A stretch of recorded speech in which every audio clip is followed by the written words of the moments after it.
Hey guys, Randy Shirk, Steve Frymoyer. This is Randy and Steve's Outdoor Adventures. We are heading down to the Potomac River for our club tournament, Schuylkill County Bass Anglers Tournament, May 30th and 31st. We believe the spawn is mostly behind us, but hopefully there still should be some fish spawning. We're hoping for grass. The last year or two down there, we've had a lot of rain, a lot of high water. It's been tough to find grass, but we're optimistic. Hopefully this year we can find some more grass, and the Potomac River's got a lot of fish in that 2 to 3 pound range, even in the 4 pound range. Should be a good time, so come along, let's go fishing.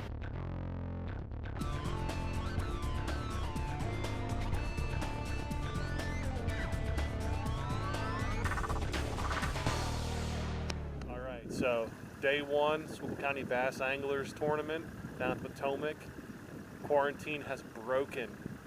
Let's see if we can get it done. Of course. Need a net?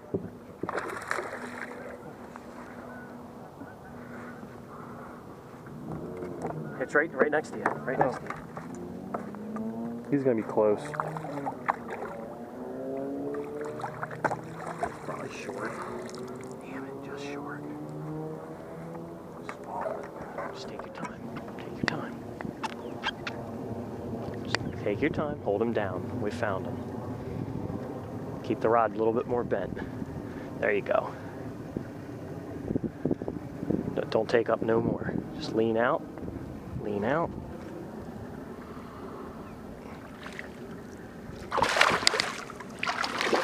There we go. Good fish. Yeah, baby. Good fish. Swallowed it. There we go.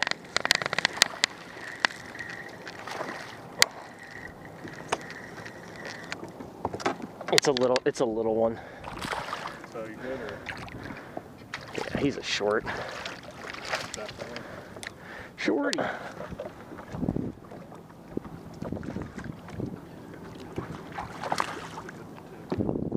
Take your time. Just take your time. Lift up. Another good one on the Senko. Nice job, man. There's one.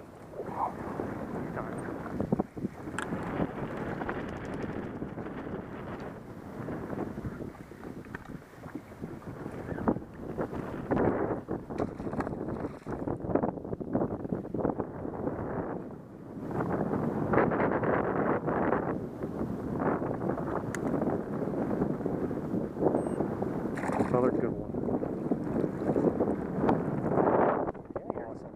You're getting awesome. Fucking length. I'm getting the wrong one. Nice job, man.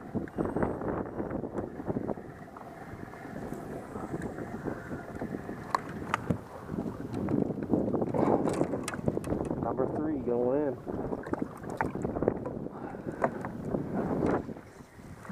There's one. That's a keeper.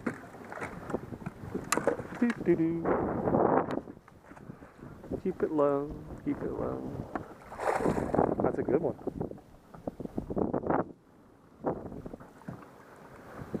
Doo-doo-doo. Just got him in.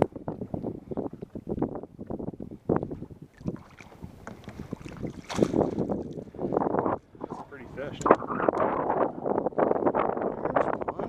Maybe this one will mash off.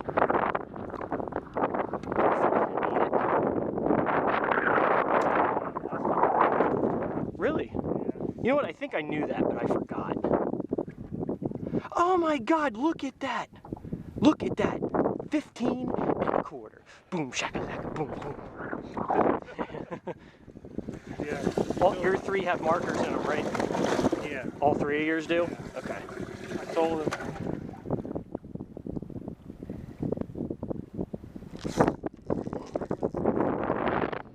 It's a little one. Don't worry about it. Keep fishing. Because every time you get the net, people look. It's a fucking fat bastard too. It's a shame it ain't 12 inch.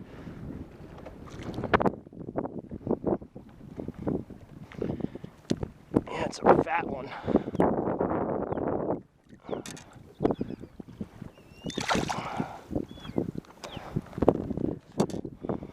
Chodial largemouth action. 12-inch lake, you'd be jumping up and down.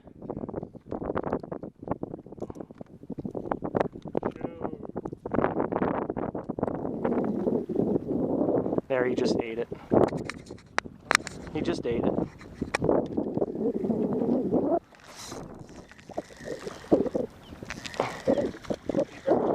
I think. Maybe not.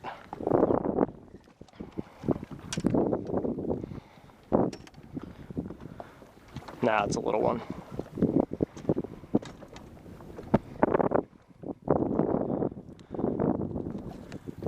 Yep, this is the smallest one yet. About a 13 and a half incher. There he goes. It's a small one.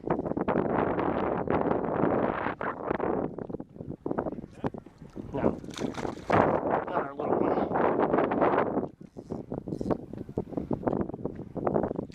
Tiny. Tiny guy. Depends on how fast you're going. It also depends on. I don't know either.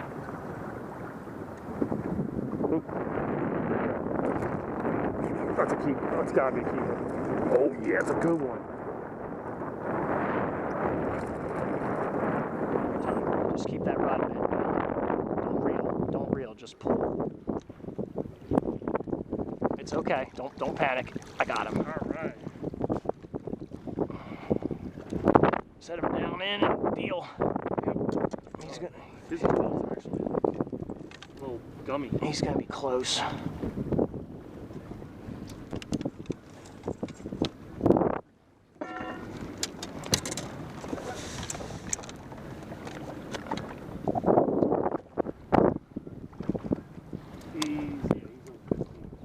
Is he? Yeah. Did he make it? Yeah. Nice. How much to spare? Anything? Just oh, really? Yeah. Awesome. Number 4. All right. So we just finished up day 1 here down at Potomac. Been tough fishing down here with very little grass. So you kind of had to pick out what you could find and really work it over. We actually had a pretty good day compared to other guys, and we got a lot of shorts, but just a lot of fishing action. So it was a fun day. But I ended up 11 pounds, and Randy ended up with about 848 with 4 fish. So we got one more day to go and see how we do, and stay tuned because day 2's coming.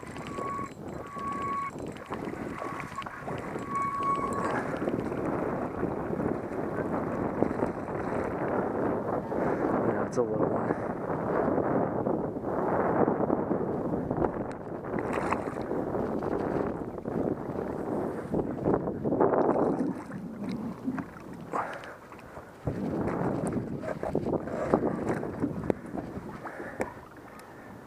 Barely hooked.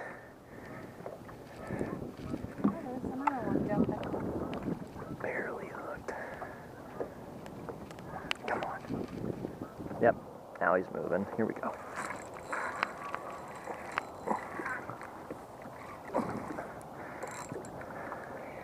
Yeah, that was so funny. I was reeling it in. Boom.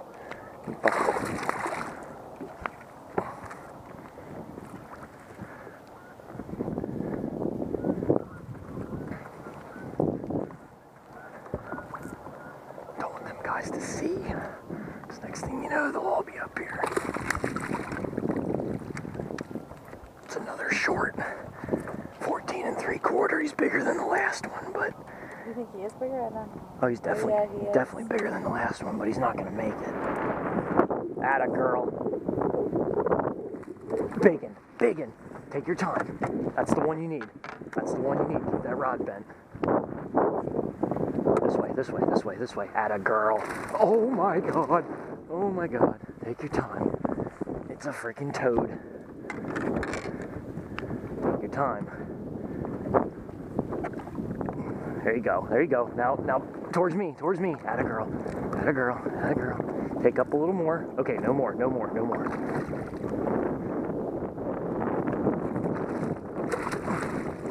Just one lunker. Yes.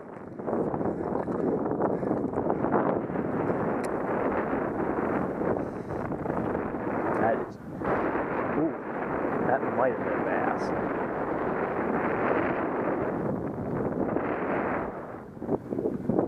The other reason I threw the swim jig, it's because of the wind. It's a short. Yeah. The way the wind's blowing.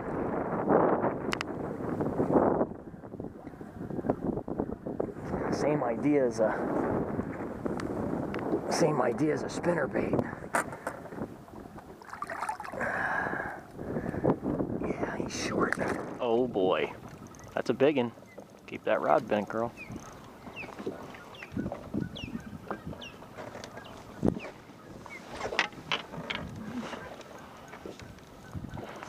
And Courtney's got another one. That's it, turn, go around. There you go. Oh, it's a little one, okay. It's a little baby. The way the rod first bent, I thought. Yeah. He's a fighter, yeah. Up. Okay. Good job. Got one on the Texas rig. That one's a short. Good.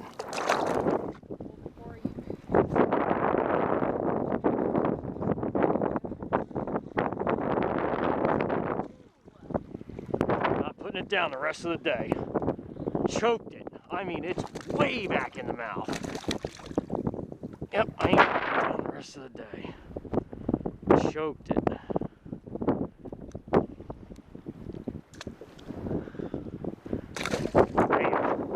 Alright guys, well that concludes our Potomac trip with Schuylkill County Bassmasters, our club. We went down on Friday morning, May 29th, and the tournament was 2 days, Saturday and Sunday, May 30th and 31st. 25:01, a little over 25 pounds, won the tournament. Steve and I came in about in the middle of the pack. Fishing was tough per the local anglers and per the weights of some of the other tournaments that we were coming in, but it was still better than fishing at home. My boat saw 47 bass come over the gunnel in 3 days and 3 big catfish.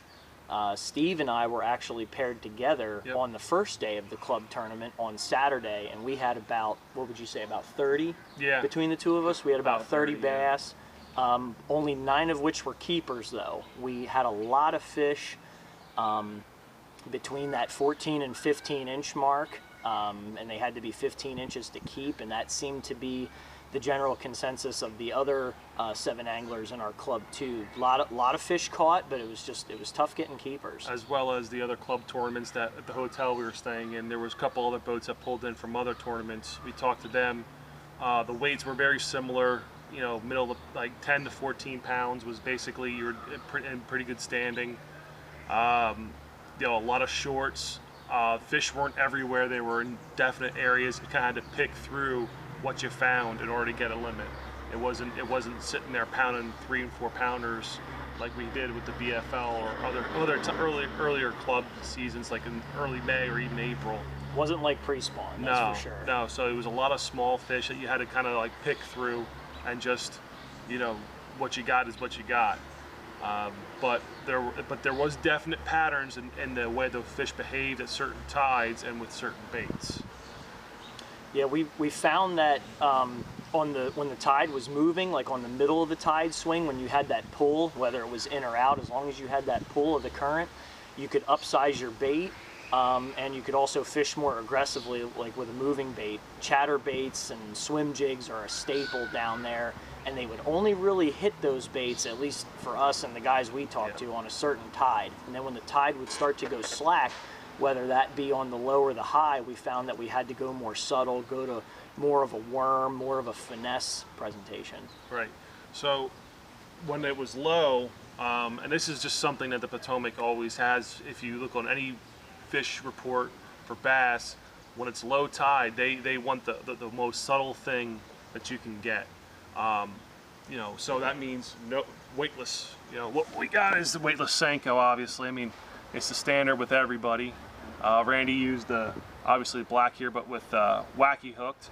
I was using the Texas rig, same color, but for the most part, you know, you threw it out there, you let it sink down, and that's how you got bites. It was very distinctive. They wouldn't really touch anything else. For the most part, they were really timid, and we had to keep adjusting. You know, as Steve said, as the tide and the current conditions would change based on the swing of the tide, we had to keep adjusting. You'd go through a period where you'd catch a couple on the wacky worm. Well, then after a bit, they'd stop biting it, and we figured out because it wasn't sinking because of the tide pulling too hard. Then you'd go to the Texas rig worm, and you'd pick a couple more up. And then you'd go to that bigger bait on the prime part of the tide swing when it's pulling the hardest, and then you could get that slightly better bite rather than catching that 14.5 incher. Then a lot of times Steve was able to get a 15.5 incher or a 16 incher on like a bigger creature bait. Right. But then as soon as that tide would slow down, then getting into the slack time, then they would stop biting that larger bait, and you had to go back to the finesse tactics and just pick up what you could. So with the creature bait, with the middle tide, you know, Randy was getting them on a swim jig with a rage chunk, you know, pretty typical stuff.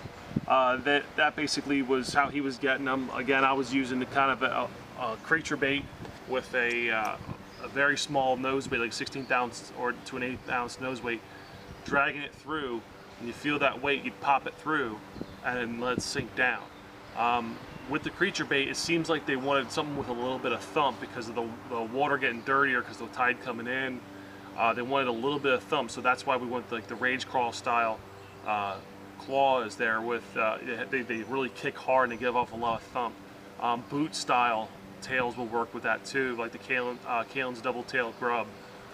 Those are all, you know, the style of trailers or baits you're looking for, something that they can feel the vibration, because with dirty water, they're feeling with their lateral line, not necessarily looking and seeing the baits until it's close up in front of their face.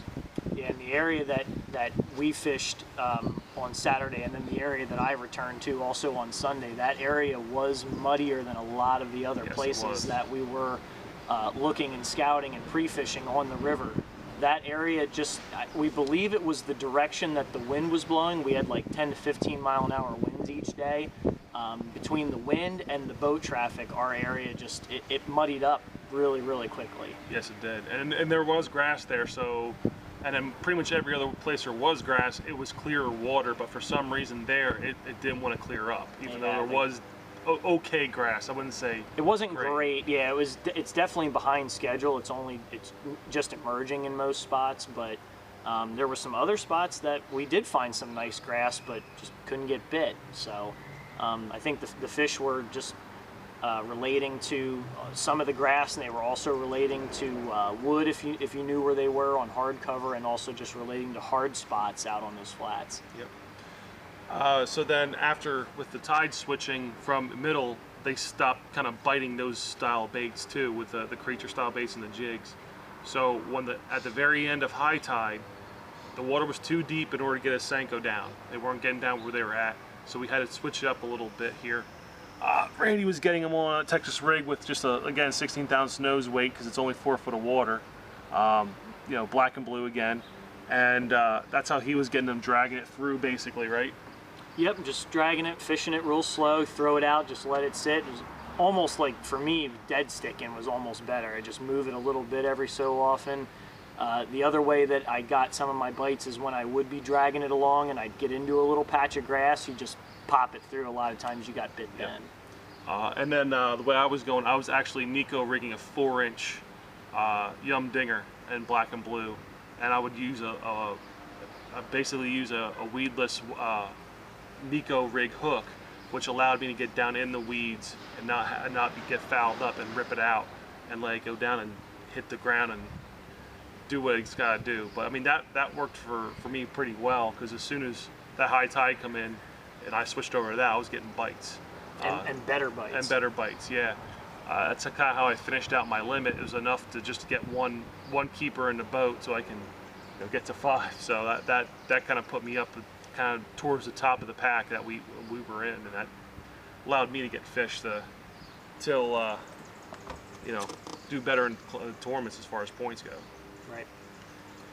So overall, we had a great trip. We didn't do any good at all in the tournament. Like I said, we came in about the middle of the pack. I only had 4 fish the first day. He had 5, and then it was noticeably tougher on Sunday. The only one guy, the guy that ended up winning the tournament, was the only guy who went up in weight, but he went down in bites. It just so happened that he got the right bites, and he got 5 really nice fish, weighed about 14 pounds in on the second day and 11 on the first day for his 25 pounds. Like I said, the fishing was slow per local anglers and just in general with what we know about that place from history, but even that it was slow for the Potomac River, 47 bass, over 12 inches, most of them being in that 14 to 15 inch range with some larger fish. I think the lunker was 4.15 pounds 4.15. that Frank had on the second day. I know you jumped off a nice one. Yeah. Courtney caught 2 over 3 with me on the second day. There was nice fish there, but as they say, it's slow. I don't know about you guys, but for me, living in southeast Pennsylvania, that's still better than most days we have at home. Yeah, most So definitely. we had a great time. We're definitely going to be back down there, hopefully next year. We're looking forward to this Sunday, June 7th. We have a club tournament down at the Chesapeake Bay. So hopefully we can bring you some action from that. Yeah. And they've been catching some big ones down there at the bay from all the reports that we've been seeing. So, and from what a couple of guys have said, that the bay is actually fishing better right now than the Potomac, as far as size and numbers. So hopefully we can get out there on that grass and maybe get some nice ones for you guys to see. We'll catch you guys next time. Please like, subscribe, and share, and we'll see you next time on Randy and Steve's Outdoor Adventures. Keep on fishing.